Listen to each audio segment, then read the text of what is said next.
Olá, doutores, olá, doutoras. Mais um programa A Priori. Comigo, professor Alexandre Torido, diretamente do Estúdio Leste, em Belo Horizonte. Sempre com temas do direito, temas atuais, temas relevantes e convidados especiais.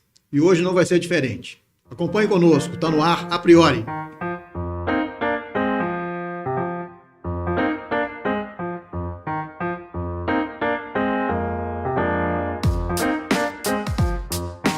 Muito bem, doutores, muito bem, doutoras, amigos do A Priori. Abrindo mais um programa, agradecendo a você que está inscrito no nosso canal, tem acompanhado os nossos programas, curtido os nossos vídeos e compartilhando essa ideia do A Priori, que é divulgar conteúdos jurídicos. Muito obrigado a você. E se você não está inscrito, é o momento. Faça a sua inscrição, acione o sininho para você receber os vídeos normalmente postados às quartas-feiras. Toda quarta-feira, um tema novo, um vídeo novo, sempre com convidados especiais. Agradecendo também a nossa parceira, Faculdade ASA de Brumadinho. Vamos falar muito sobre a Faculdade ASA nesse programa, que eu tenho muito orgulho de fazer parte daquele corpo docente. Vamos falar muito sobre essa faculdade. Agradecendo ao Estúdio Leste, esse que nos acompanha desde o início no A Priori, com profissionais da melhor qualidade, uma estrutura física e técnica muito boa. Você quer gravar a sua aula, quer dar a sua aula online, o seu podcast, procure o Estúdio Leste, os responsáveis pelo Estúdio Leste. Os contatos estão na tela para você. Muito bem, pessoal. A gente inicia mais um A Priori com um tema muito importante, muito atual e que creio eu que alguns de vocês que estão nos assistindo provavelmente estão passando por essa situação. Porque nós vamos falar das relações de trabalho e a pejotização nas relações de trabalho. A pejotização como uma forma de fraude às relações de trabalho. E para a gente conversar sobre isso, eu trago dois especialistas da área do direito do trabalho que nos vão informar coisas muito importantes, porque é um assunto muito cotidiano e que, com certeza, prejuízos podem aparecer, tanto para uma parte quanto para a outra parte, falando exatamente da questão da relação de trabalho. E o nosso primeiro convidado, muito nos honra a sua presença, vindo lá do estado de Goiás, mas com escritórios aqui também em Minas Gerais, professor, doutor Welison Amaral e Silva. Professor, é um prazer recebê-lo. Muito obrigado por ter aceito o nosso convite. Professor Alexandre, eu que agradeço muito o convite, a deferência por estar aqui com o senhor e com o colega doutor Alisson. Para mim era um prazer estar aqui. Muito obrigado pela presença. Vou me permitir ler o currículo do doutor Welison. Vou ver se vai dar tempo da gente fazer o A Priori, porque eu acho que o currículo dele vai ocupar todo o nosso tempo.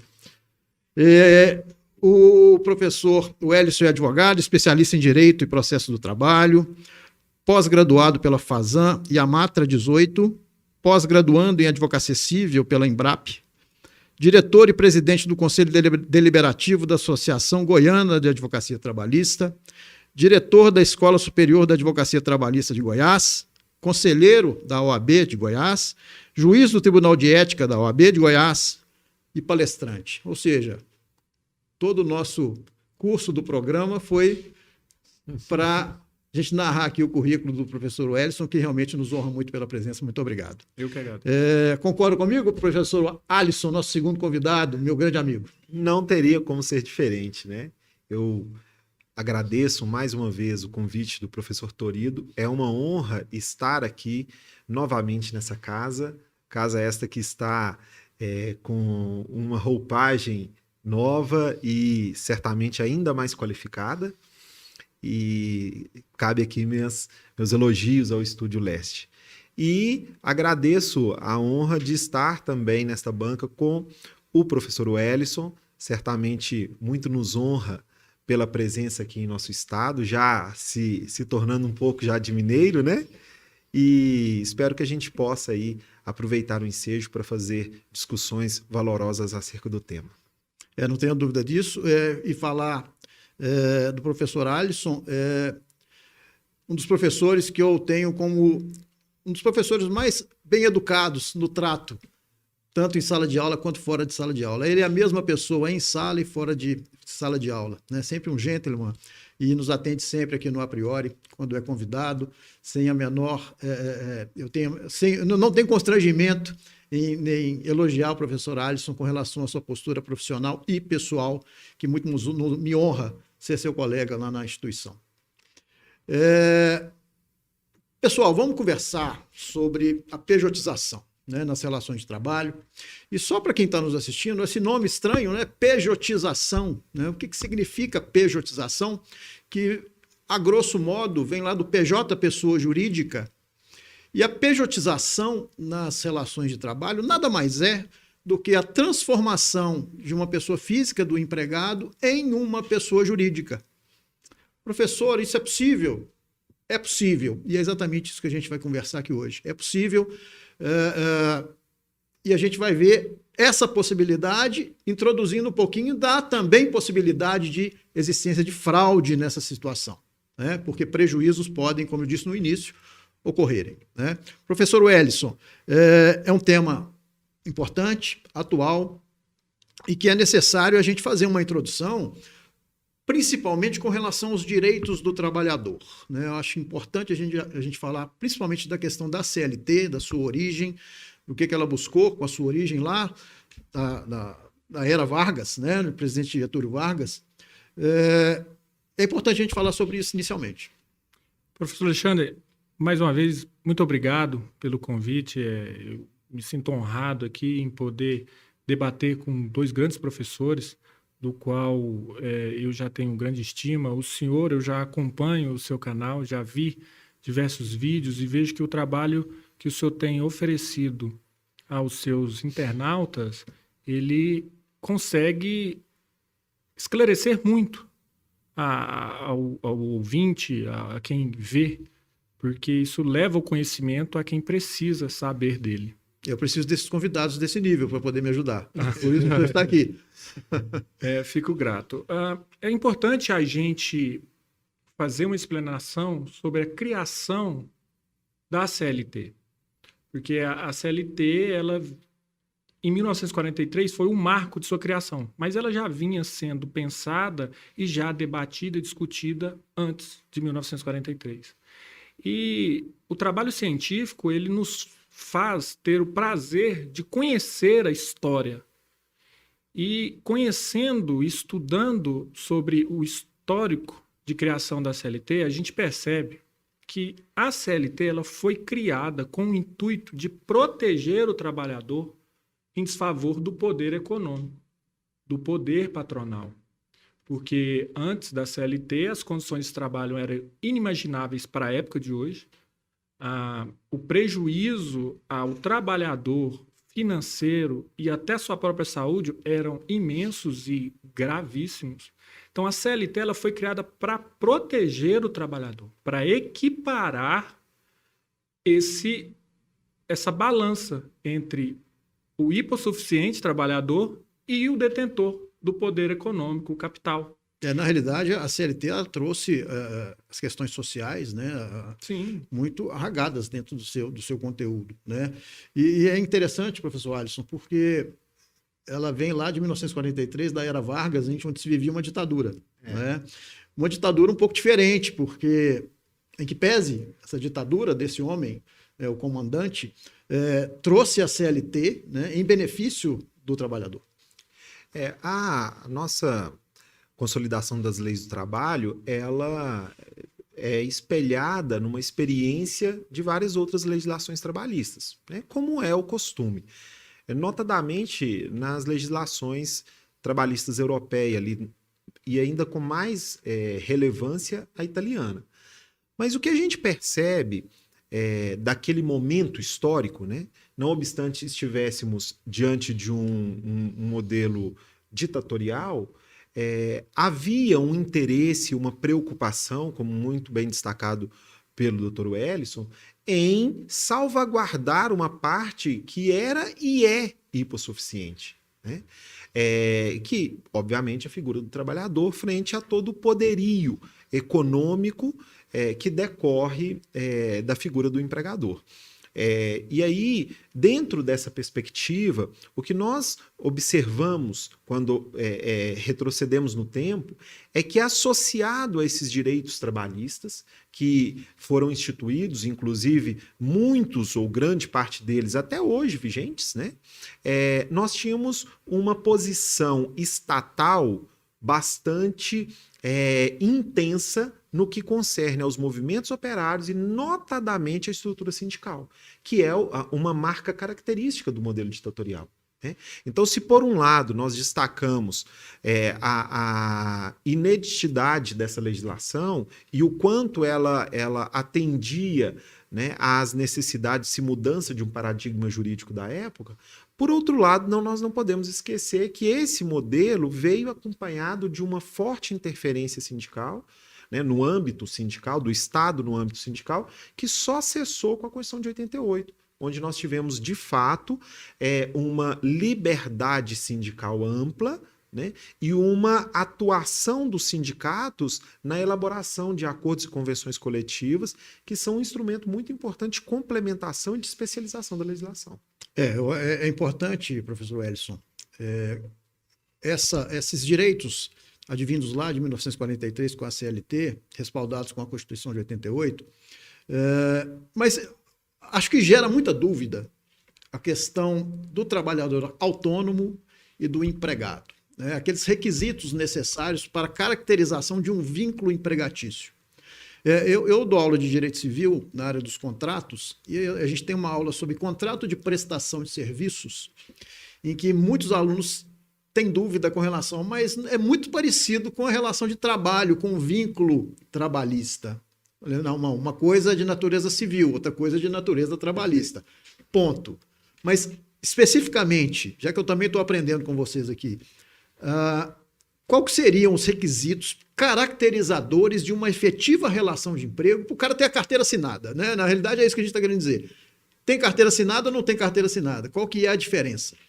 Sim, a CLT ela deixa muito bem claro, salvo engano, no artigo 3º, que para se caracterizar como trabalhador, você precisa de ter onerosidade, ser remunerado por isso, habitualidade, trabalhar com o hábito e diariamente, e ter a submissão jurídica, que é ter o seu trabalho orientado e regido pela empresa.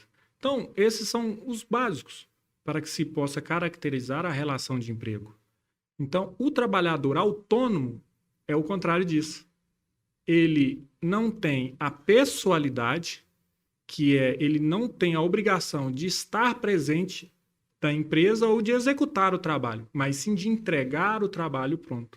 E a submissão jurídica, porque ele tem liberdade para exercer o trabalho contratado sobre a sua técnica. A sua obrigação se dá apenas em entregar o resultado contratado. E pontuando sobre o que o senhor disse, eu sempre disse em alguns cursos e aos alunos que o contrato, tanto o contrato do trabalhador quanto o contrato civil, é o mesmo, ele segue as mesmas regras. Então, quem quer ter um bom contrato de trabalho ou quem quer confeccionar um bom contrato de trabalho tem que sim que saber sobre contratos, que é a matéria que o senhor ministra. Eu estou entrando nessa seara, dessa divisão entre a relação autônoma, a relação de trabalho e o autônomo, porque a CLT, como a gente viu, trouxe direitos, mas ela foi atualizada, vamos colocar assim, né? Houve uma reforma lá em 2017, né? Isso. E que trouxe para a gente um instrumento exatamente da pejotização, que é o tema da nossa conversa de hoje. E por que eu estou perguntando essa questão, ou essa distinção dessas duas situações?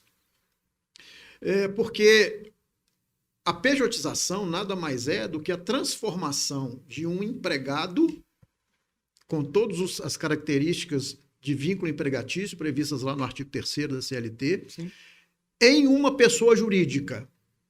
Né? Ou seja, às vezes você que está nos assistindo está passando por isso ou tem conhecimento de alguém que foi até obrigado, entre aspas, a constituir uma empresa para continuar trabalhando, né? E é exatamente isso que a gente vai conversar. Né? Professor Alisson, isso veio com a reforma. Na verdade, nós podemos dizer que a reforma ela jogou luz a este instituto. Essa possibilidade. Se é que nós podemos nominá-lo assim, haja vista que não se trata de algo lícito, né? Mas eu digo instituto no sentido de que está instituído no nosso dia a dia essa prática. Já havia a possibilidade da pejotização, e já ocorria, na verdade, porém, uma mudança que chamou a atenção com a reforma trabalhista foi a preocupação de se inserir na CLT uma certa caracterização do que seria o trabalho autônomo, né? E isso chamou a atenção para uma possível regularização, digamos assim, da pejotização. E logo no início, algumas pessoas começaram a dizer que isso seria uma inovação trazida. E eu me recordo muito bem que logo no início eu disse, olha, não é bem assim. Ao meu ver, nós não estamos de modo algum legalizando o instituto. Pelo contrário, eu interpreto de que esta medida, ela deixa bem claro quais seriam os requisitos do trabalho autônomo e, portanto, reafirma que a figura da pejotização, como muitas vezes é aplicada, né, ela não é lícita. E é exatamente a partir dos elementos que o Dr. Wellison trouxe é que nós vamos entender a regularidade ou não desta figura. Porque dentro da pejotização, como bem esclarecido, você tem a transformação de um vínculo de emprego em uma relação que deixa de ter uma natureza trabalhista e passa a ter uma natureza civil. O problema é que muitas vezes não há essa mudança de natureza jurídica. O que há é apenas uma roupagem, uma aparência, né, com o objetivo de regularizar algo, sem que, na verdade, você tenha mudado os elementos essenciais. Portanto, você não está fazendo uma mudança jurídica, né, mas sim uma espécie de simulação, daí a natureza de fraude desse instituto, nesses casos. Eu queria ouvir o professor Wellison nesse sentido. Opinião do senhor com relação a essa pejotização. O doutor Alisson, o professor Alisson, ele fez pontuações extremamente importantes. A pejotização, ela não é nova. Ela não foi criada a partir da reforma trabalhista. Ela vem de anos e anos e anos. Se a gente voltar lá para o contexto histórico, todo mundo já ouviu falar do sistema fordista. O sistema fordista era o sistema que a empresa fazia tudo. Do início até o final da entrega do produto, ela fazia a confecção de tudo. E nós, passando o tempo, foi substituído esse sistema pelo sistema toyotista, que é tirar essa obrigação da empresa de criar tudo isso. Uhum. Então, no sistema toyotista foi implantado a terceirização, que é o início da pejotização. E isso vem de dezenas de anos. Isso é muito longo. Só que, com a reforma trabalhista, como muito bem o professor Alisson pontuou, ela veio trazer parâmetros para a distinção do trabalho autônomo e do empregado. Tanto é que tem requisitos para que seja feito. Foi muito mal utilizado Sim.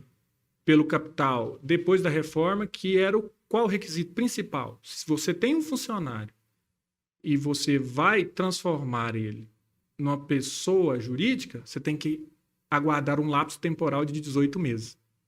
E muitas empresas não fizeram isso e não fazem ainda hoje. É exatamente nesse ponto que eu queria chegar, porque a pejotização está aí. Ela está no mercado, né? E tem vantagens e desvantagens. Isso, eu acho que a curiosidade grande com relação a isso é exatamente essas vantagens e desvantagens, e para quem, né? E, professor Alisson, a gente tem uma pergunta de uma aluna da Faculdade ASA exatamente nesse sentido, né? Ela fala sobre a questão do desemprego, né? E que às vezes obriga o empregado a acatar aí uma determinação da empresa de se transformar em uma pessoa jurídica para continuar trabalhando, né? Que tipo de vantagens e que tipo de desvantagens teria essa mudança, né? Vamos ver qual é essa pergunta. Boa noite. Meu nome é Patrícia Ferreira dos Santos Goulart, Sou graduanda do 9º período do curso de Direito da Faculdade ASA de Brumadinho. Primeiramente, gostaria de agradecer ao professor Alexandre Torido pela oportunidade em poder participar com a pergunta do programa a priori desta semana.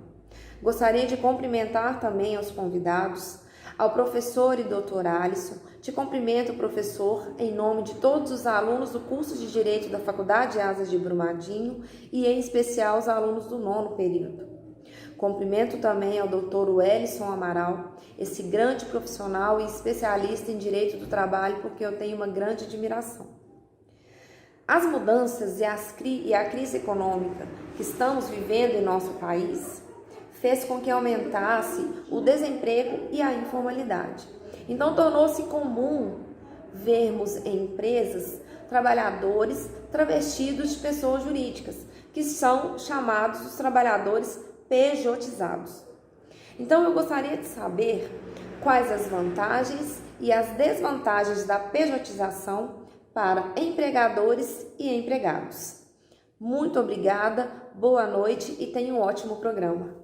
Olá, Patrícia, muito obrigado pela pergunta. É uma grata oportunidade de reencontrá-la aqui, agora nesse qualificado programa do A Priori, e poder esclarecer esta questão das vantagens e das desvantagens. É importante que a gente tenha em mente que a pejotização ela traz uma mudança de um modelo de regime jurídico trabalhista para um modelo de regime jurídico civil, né? E o que acontece nesses casos? O grande problema é que, muitas vezes, se vale desta mudança sem essencialmente alterar a forma. A pejotização, ela parte do pressuposto que haverá um vínculo entre pessoas jurídicas. E, portanto, aqueles elementos inerentes à relação de emprego, notadamente a subordinação e a pessoalidade, né, eles deveriam deixar de se fazer presentes. Haja vista que, teoricamente, a pejotização não é uma relação de emprego. Ocorre que, na maior parte das vezes, o que se percebe é que aquela pessoa que possui um vínculo de emprego, há apenas a cessação daquele vínculo e, simultaneamente, como o professor Wellison falou, sequer aguardando um lapso temporal determinado em lei, se constitui uma pessoa jurídica na figura do empregado. Então, aquele empregado passa a ser um empreendedor, né, um microempresário individual ou uma outra forma, né, de pessoa jurídica, porém, mantendo-se aquelas mesmas características outrora presentes. E, portanto, nós não teríamos, nesse caso, a figura jurídica da pessoa dissociada do elemento subordinação, né? Então, se a gente, antes de falar especificamente das vantagens e desvantagens, se a gente, só para ficar mais didático, né, a gente poderia imaginar a figura de um professor. Vamos falar de todos nós, que seria algo mais fácil de ser percebido e também, principalmente, mais próximo de uma figura que os alunos da nossa querida Faculdade ASA possam identificar. Professor, ele se coloca como um empregado da instituição, né? Cumprindo ordens, cumprindo a carga horária, cumprindo todas as suas obrigações que são inerentes. CTPS assinada. CTPS assinada, perfeitamente, né? Então você tem ali o elemento da pessoa física do professor, que exerce pessoalmente aquela tarefa, não faz substituir pelo seu irmão, pelo seu tio, pela sua tia, né? Ele cumpre pessoalmente essa atribuição, seguindo as ordens emanadas ali daquela coordenação, né? Cumprindo aquela carga horária que foi a ele atribuída e recebendo, consequentemente, a sua remuneração. Pois bem, o que a gente tem alguns exemplos na jurisprudência? De que de um dia para o outro, essa pessoa que é um empregado com uma carteira assinada, torna-se uma pessoa jurídica, né? Algumas instituições, há exemplos de instituições de ensino que fizeram isso. E aí aquela pessoa continua igualzinho, ele próprio lecionando na sua mesma carga horária. Mas é uma empresa. Mas se tornou uma empresa. Ora, houve alteração do regime jurídico, o vínculo entre eles? Não, né? Então, esta é um exemplo de fraude à legislação trabalhista, é uma pejotização ilícita. Ou seja, vantagem existe para o empregador. E aí a gente chega nas vantagens. Concorda, na professor? verdade... Sim, o doutor Alisson ele faz uma pontuação muito perfeita como as outras. E é importante deixar claro para os professores que estão nos ouvindo que o TST já tem se posicionado nesse sentido que o professor não pode ser Sim. PJ por conta do regramento do MEC, que determina que a instituição tem que ter o professor no seu quadro. Ele não pode ser um PJ.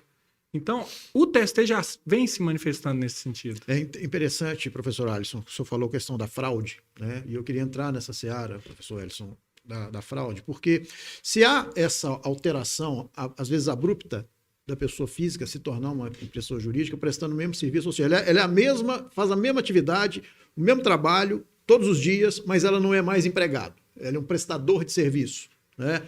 Através dessa empresa que ele foi obrigado, entre aspas, a criar, né? Professor Wellington, a questão da fraude, né, ela aparece aí de uma forma muito latente. Sim. Vou te dar um exemplo claro, clássico. Eu atendi a um grupo de caminhoneiros há mais ou menos uns 15 dias atrás. Eles trabalhavam numa média de 5, 6 anos, cada vínculo, e a empresa chegou neles e falou assim, ó, eu vou demitir todos vocês e vou contratar vocês como prestador de serviço PJ. Mas não se preocupem, o meu contador vai entrar em contato com vocês, vai preparar tudo e vocês continuam prestando serviço. E assim foi feito. Já há mais de 1 ano, salvo engano, eles continuam prestando o serviço na mesma condição de empregado, conforme o doutor Alisson explicou. Ele tem horário para sair de viagem, horário para entregar a carga, eles não têm horas extras pagas, foi suprimido toda aquela obrigação que o patrão tinha antes com ele. E principalmente os direitos dos empregados. Sim, né? Ele não tem direito a horas extras, a um intervalo adequado, que é uma norma de saúde e segurança do trabalhador, que são normas que são irrecusáveis pelo trabalhador. O trabalhador ele não pode recusar o seu intervalo ou norma que garanta a sua segurança. Então, o que agride o trabalhador é essa extração de seu direito. Retira o recolhimento do FGTS, retira o recolhimento do INSS, retira o descanso semanal remunerado, retira a possibilidade de férias, retira tudo. E se porventura ele adoece, ele é a empresa. Se a empresa para, a renda para. Como que ele vai sustentar a sua família? Como que ele vai levar aos seus dependentes uma dignidade? O desrespeito à dignidade da pessoa humana, característico na nossa Constituição Federal, ele é totalmente esquecido e deixado de lado. Ou seja, na realidade, os direitos dos trabalhadores, a desvantagem aparece aí.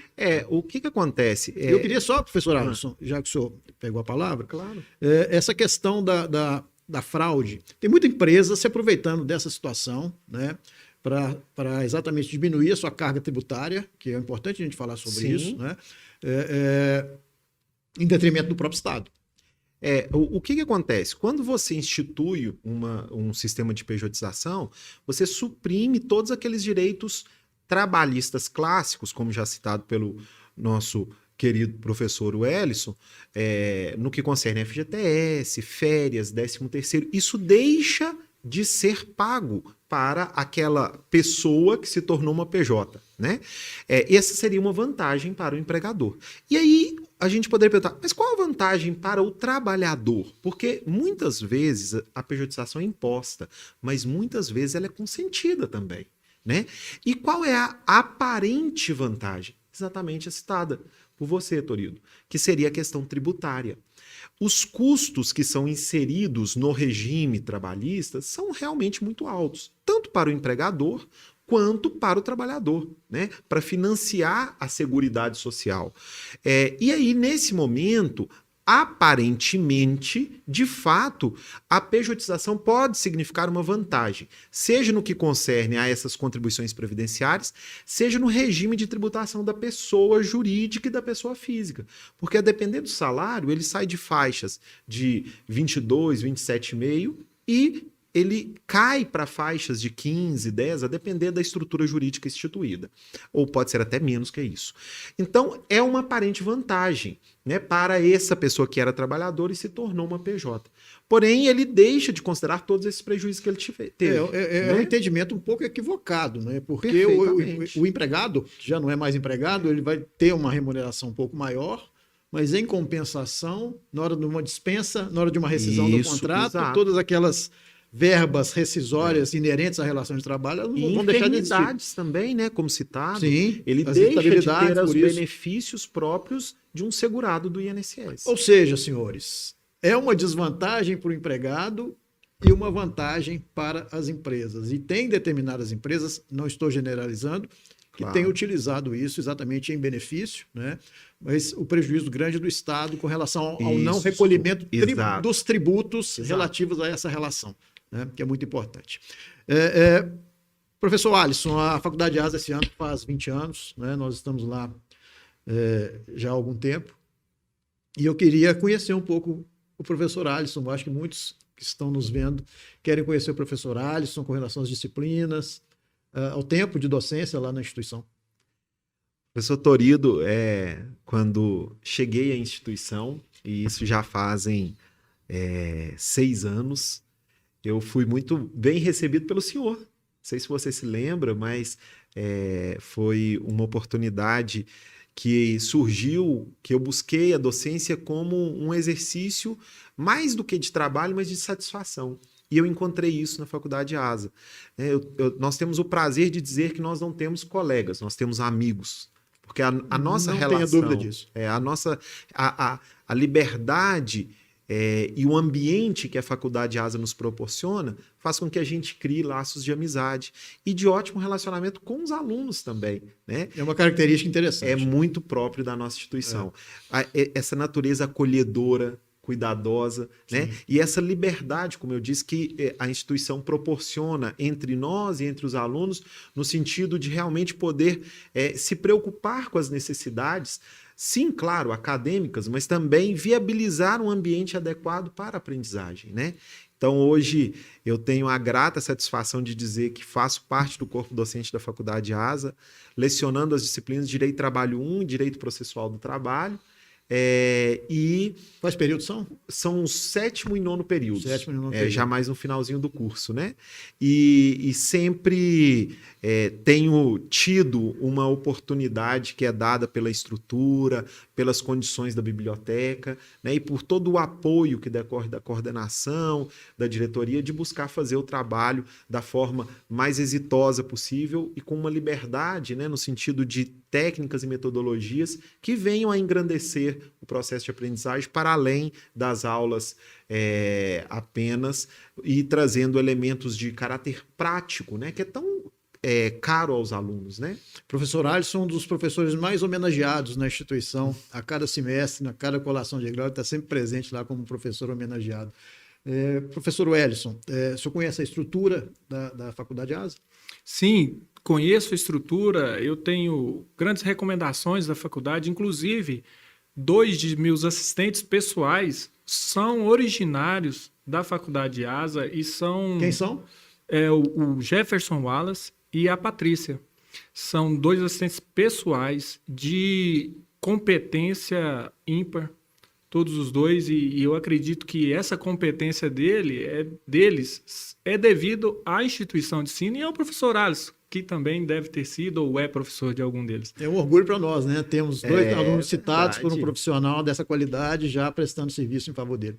Ambos estão no 9º período e tive recentemente a oportunidade de acompanhá-los em uma atividade prática de uma audiência trabalhista simulada, em que ambos figuraram como advogados e desempenharam muito bem a atribuição. Isso me dá muito orgulho. Nós temos um vídeo institucional da Faculdade Asa, você vai conhecer a estrutura interna da faculdade. Nós temos aqui atrás, no nosso vídeo aqui, várias imagens da Faculdade Asa também, mas temos esse vídeo institucional. Logo em seguida, professor, vai aparecer uma pergunta, vai surgir uma pergunta de uma aluna da faculdade relativamente a questões práticas, jurídicas, judiciais, da pejotização. O que os tribunais estão entendendo sobre isso? Vamos ver o vídeo, logo em seguida a pergunta. A Faculdade ASA em Brumadinho está entre as melhores instituições de ensino do país, pela sua qualidade de ensino, infraestrutura e projeto pedagógico. Aqui você encontra ensino com qualidade assegurada pelo MEC. Cerca de 90% dos professores são mestres e doutores com ampla experiência no mercado de trabalho. Oferecemos cursos de graduação, técnicos, extensão e pós-graduação. Temos diversos laboratórios para as aulas práticas, os quais foram projetados e construídos para o melhor aprendizado dos nossos alunos. Através da parceria com a FAPEMIG, oferecemos bolsas de iniciação científica aos alunos da graduação. A Faculdade ASA possui metodologia ativa e coloca os estudantes como principal agente de aprendizagem. Possuímos também transporte gratuito para os alunos da graduação. Diga sim para o seu futuro. Venha para a Faculdade ASA.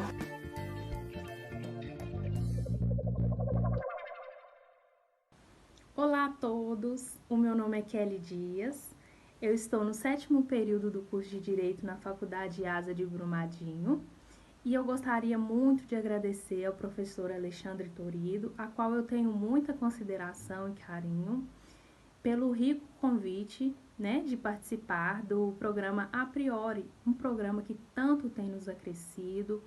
Não somente é importante para os operadores de direito, mas para toda a sociedade em si. Um programa que tem nos trazido grandes informações, tirado as nossas dúvidas. Quero aqui cumprimentar os convidados, Dr. Wellison e ao professor Alisson, da Faculdade ASA também.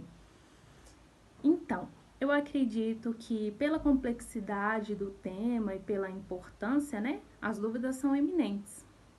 Mas a minha dúvida em questão é a seguinte: considerando a pejotização com a reforma, é um instituto que está sendo muito utilizado pelas empresas, E considerando que em muitos aspectos sua aplicação burla direito dos empregados, eu gostaria de saber como tem sido a atuação do Ministério Público do Trabalho, E também como tem sido as decisões nos tribunais trabalhistas quando demandados.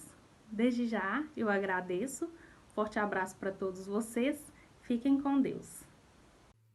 Kelly, brilhante pergunta. Uma pergunta que está em foco hoje. Professores, o TST ele vem trabalhando fortemente para demonstrar a justiça e a injustiça sobre essas fraudes.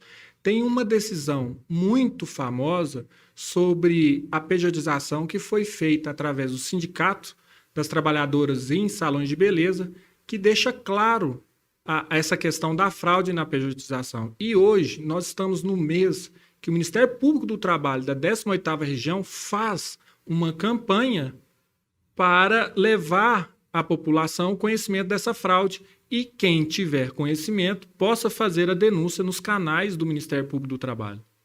Nós estamos só para pontuar, em julho de 2021, Porque, Sim.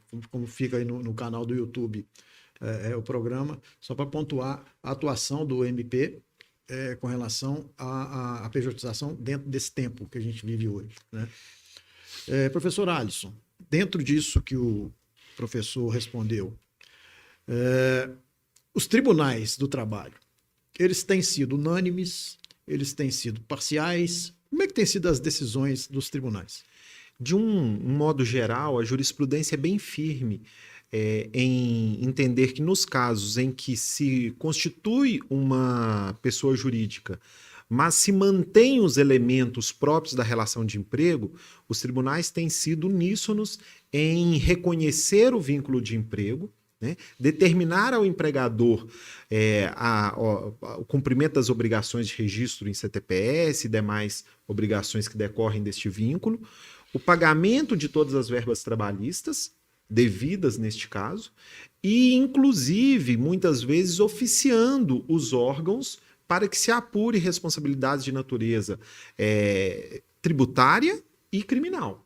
né? Então, a posição do judiciário é muito firme em que, estando presentes aqueles elementos clássicos da relação de emprego, que a imposição do que a gente chama do princípio, né, da verdade real e da primazia da realidade sobre a forma, ele se manifesta claramente nesse sentido, afastando a forma jurídica e caracterizando o vínculo de emprego.